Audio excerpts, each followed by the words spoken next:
கர்த்தர் நல்லவர், அவர் கிருபை என்றும் உள்ளது. ஆண்டவர் ஆகிய இயேசு கிறிஸ்துவின் நாமத்தினால் உங்கள் ஒவ்வொருவருக்கும் அன்பின் வாழ்த்துக்கள். இன்று செப்டம்பர் மாதம் 14ஆம் தேதி ஞாயிற்றுக்கிழமை. இந்த நாள் உங்களுக்கு சமாதானமான நாளாக இருப்பதாக, ஆசீர்வாதமான நாளாக இருப்பதாக. இன்றைக்கு நாம் தியானிக்கும் வசனம் ஏசாயா 45வது அதிகாரம் 2வது வசனம். நான் உனக்கு முன்னே போய் கோணலானவைகளை செவ்வையாக்குவேன். இங்கு கர்த்தர் கொடுக்கிற ஒரு வாக்குத்தத்தம், நான் உனக்கு முன்னே போய் கோணலானவைகளை செவ்வையாக்குவேன் என்று சொல்லுகின்றார். பிரியமானவர்களே, நம்முடைய வாழ்க்கையிலும் கூட நமக்கு முன்பதாக இருக்கிற பாதைகள் எப்படி இருக்கின்றன என்று நமக்கு தெரியாது. ஆனால் நம்ம வாழ்க்கையில் நமக்கு முன்பதாக இருக்கிற பாதைகள் எல்லாம் செவ்வையா இருக்குதா, கோணலா இருக்குதா, கரடு முரடா இருக்குதா என்பது நமக்கு தெரியாது. ஆண்டவர் சொல்கிறாரு, நான் உனக்கு முன்னே போகிறேன் அப்படிங்கிறாரு. நான் உனக்கு முன்னே போகிறேன், நான் முன்னே சென்று உன் பாதைகளை எல்லாம் சரி பண்ணுவேன், கோணலாக இருந்தால் அதனை செவ்வையாக்கிடுவேன் அப்படின்னு சொல்கிறாரு. எவ்வளோ ஒரு நல்ல ஆண்டவர் பாருங்களேன். இந்த வாக்கு தத்தம் ஏசாயா 45 யாருக்கு நேராக முதல்ல கடந்து வந்ததுன்னா, கர்த்தராகிய நான் அபிஷேகம் பண்ணின கோரேசுக்கு முன்பாக ஜாதிகளை கீழ்ப்படுத்தி ராஜாக்களின் இடைக்கட்டுகளை எல்லாம் அவிழ்க்கும்படிக்கும், அவனுக்கு முன்பாக வாசல்கள் பூட்டப்படாதிருக்க கதவுகளை திறந்து வைக்கும்படிக்கும் அவனை பார்த்து அவனது வலது கையை பிடித்து கொண்டு அவனுக்கு சொல்லுகிறதாவது என்று சொல்லி இந்த வசனம் சொல்லப்படுகிறது.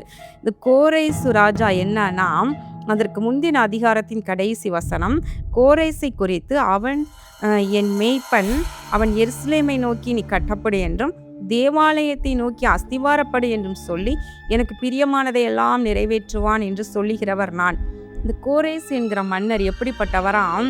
அவர் கர்த்தருடைய சித்தத்தை செய்கிற ஒரு ராஜா என்று சொல்லப்படுகிறது. எனக்கு பிரியமானவைகளை எல்லாம் அவன் நிறைவேற்றுவான்.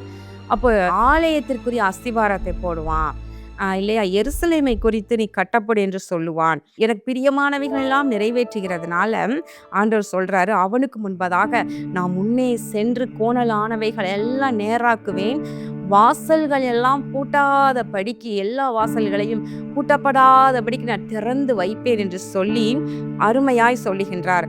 வலது கையை பிடித்து கொண்டு அவனுக்கு சொல்லுகிறதாவது என்று. இன்றைக்கு நம்மையும் நோக்கி இந்த வார்த்தை கடந்து வருகிறது.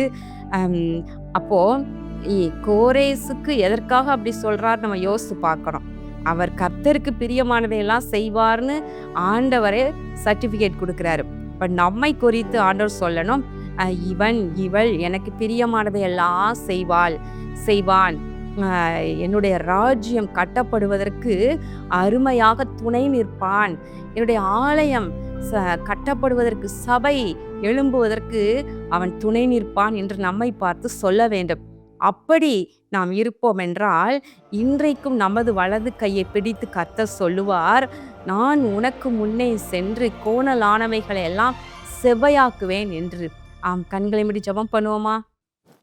எங்கள் அன்பின் பரலோக பிதாவே, இதோ இந்த நாளிலே நாங்கள் தியானித்த உம்முடைய வார்த்தையின்படி ஆண்டவரே, கோணலானவைகளை எல்லாம் எங்களுக்கு முன்னே சென்று செவ்வையாக்குவேன் என்று சொல்லியிருக்கிற அந்த வாக்கு தத்தத்தின்படியே இது எங்களுக்கு முன்னே செல்லுவீராக.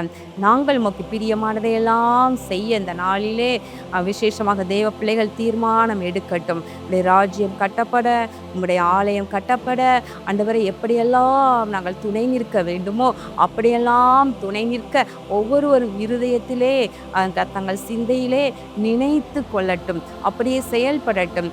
அப்பொழுது அவர்களுடைய பாதையெல்லாம் நீ செவையாக்கும்படிக்கு நீ முன்னே செல்வீராக.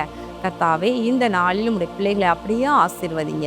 இரட்சகராகிய இயேசு கிறிஸ்துவின் நாமத்தினாலே இந்த ஜெபத்தை ஏறெடுக்கின்றேன் நல்ல பிதாவே, ஆமேன். பிரியமானவர்களே, இன்றைக்கு நாம் ஆலயம் சென்று கர்த்தரை தொழுது கொள்ளுகிற நாள். நீங்கள் எந்த ஆலயத்திற்கும் செல்ல முடியாதவர்கள் இங்கே சென்னை ஆசீர்வாத திருச்சபைக்கு நீங்கள் வரலாம். விருதுநகரில் அதை சூழ இருப்பவர்கள் விருதுநகரில் இருக்கிற ஆசீர்வாத திருச்சபைக்கு செல்லலாம். மும்பையில் இருக்கிற தேவ பிள்ளைகளும் அப்படியே நீங்கள் செல்லலாம். நல்ல ஆழ்ந்த ஆவிக்குரிய சத்தியங்களை நீங்கள் கேட்கலாம். ஆவியோடும் உண்மையோடும் கர்த்தரை தொழுது கொள்ள, விடுதலையோடு தொழுது கொள்ள, ஆராதிக்க நீங்கள் ஆசீர்வதிக்கப்பட நீங்கள் வாங்க, சர்ச்சுக்கு வாங்க. இந்த நாளிலே கர்த்தரை நாம் மகிமைப்படுத்துவோம். கர்த்தர் உங்களை ஆசீர்வதிப்பாராக. ஆமேன்.